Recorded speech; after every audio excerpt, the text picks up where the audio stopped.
जय हिंद साथियों।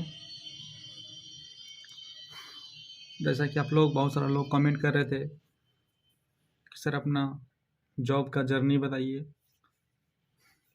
कितना कितना घंटा पढ़े तो इस जॉब में आप सेलेक्ट हुए। तो मैं बता दूं कि मैं ज़्यादा सेल्फ स्टडी किया, जिसके बदौलत मैं आरपीएफ में सेलेक्ट हुआ अभी। तो बस मैं घर पे ही रहकर एक ट्यूशन पढ़ा गांव में ही। जो एक सर थे उन्हीं से मैंने मैथ्स और जीके रीजनिंग का 1 घंटा क्लास करता था। बाकी टाइम मैं सेल्फ स्टडी पे ही निर्भर रहता था। तो सेल्फ स्टडी में कितना घंटा पढ़ता था वो मैं बताऊं। वीडियो का स्किप मत करिएगा, लास्ट तक ला देखिएगा। मैं पूरा आपको बताऊंगा कौन कौन सा जॉब मेरा हाथ लगा, कौन कौन सा जॉब मेरे से निकला। तो सबसे पहले कि मैं अपना टाइमिंग बता दूं कितना घंटा पढ़ता था। तो टाइमिंग की मतलब ये है कि मैं कंटिन्यू तो नहीं पढ़ता था, लेकिन 2 घंटा 1.5 घंटा कंटिन्यू पढ़ता था। उसके हिसाब से 7 घंटा 8 घंटा हो जाता था, दिन से लेकर रात में मिला के। ज़्यादातर मैं दिन में ही स्टडी करता था, रात में उतना नहीं करता था। रात में 1-2 घंटा किया, उसके बाद मैं सो जाता था।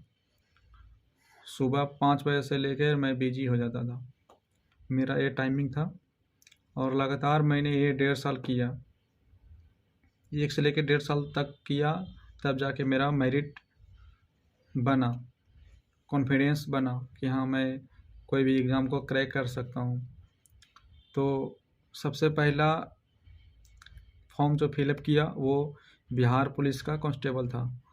तो उसमें मेरा रिजल्ट हुआ, बट उसमें फिजिकल पे मेरिट था, इस वजह से मेरा मेरिट नहीं लग पाया, क्योंकि उस टाइम मेरा फिजिकल उतना सही नहीं था जितना कि होना चाहिए था। तो उस टाइम से मेरा लगा कि नहीं, फिजिकल भी हमको अच्छा से तैयारी करना है। तो मैं उस टाइम के बाद मैं फिजिकल पे फोकस करने लगा बढ़िया से। तो फिजिकल में मैंने 1600 मीटर का तैयारी किया, लॉन्ग जंप हाई जंप का तैयारी किया। तो मेरा 5 से 40 के अंदर मेरा 1600 मीटर का रनिंग ही बन गया। मैंने पढ़ाई भी जारी रखा।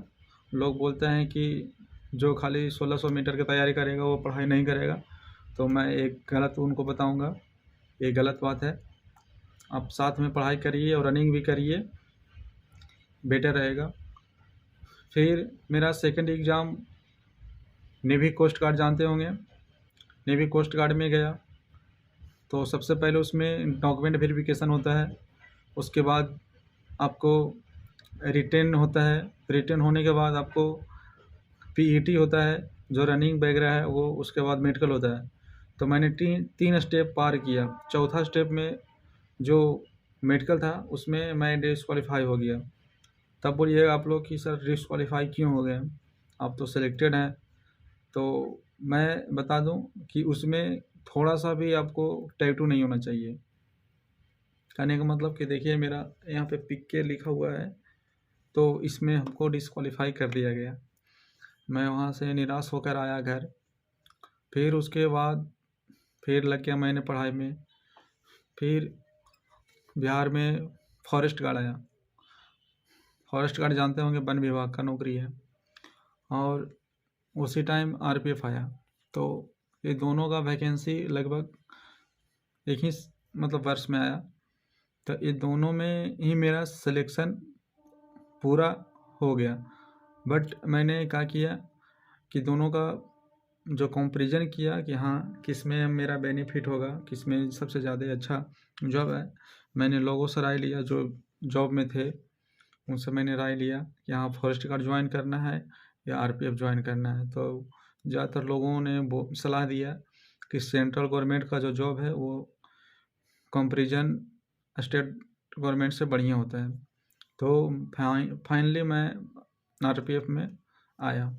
तो मैं आज अनुभव भी कर रहा हूँ कि हाँ सेंट्रल गवर्नमेंट बढ़िया है अपेक्षा स्टेट गवर्नमेंट से। तो मैं आज आप लोग के सामने हूँ, और जो भी आपको जॉब मिले वो 110% आप दीजिए। जॉब पे ईमानदारी से काम करिए, आपको कहीं दिक्कत नहीं होगा।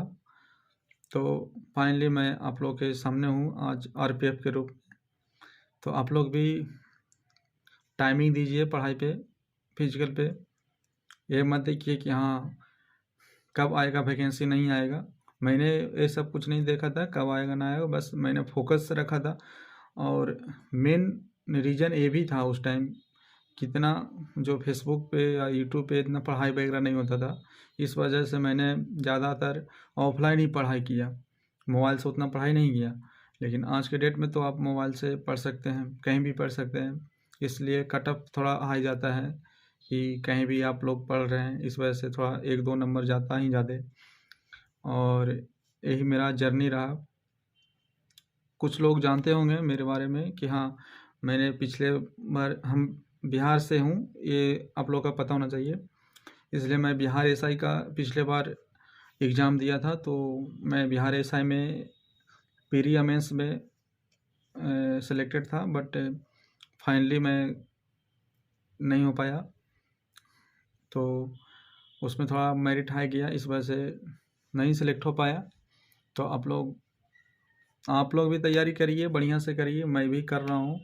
पीछे देख सकते हैं मेरा बुक बहुत सारा पड़ा हुआ है रेक में।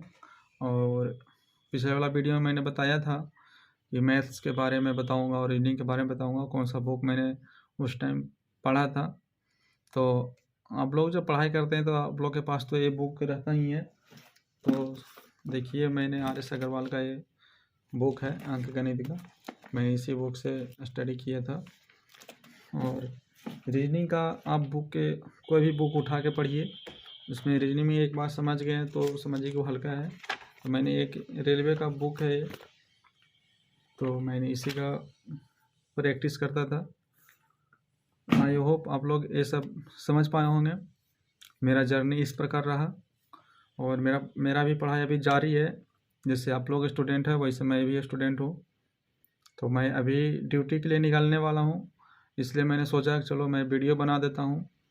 वीडियो डेली नहीं ला पाता हूँ, इस वजह से आज सोचा कि चलो आज देते हैं आप लोग का इन्फॉर्मेशन। तो आई होप आप लोग का ये वीडियो बढ़िया लगा होगा, मोटिवेट हुए होंगे। तब तक के लिए जय हिंद, जय Bharat, best of your luck, thank you.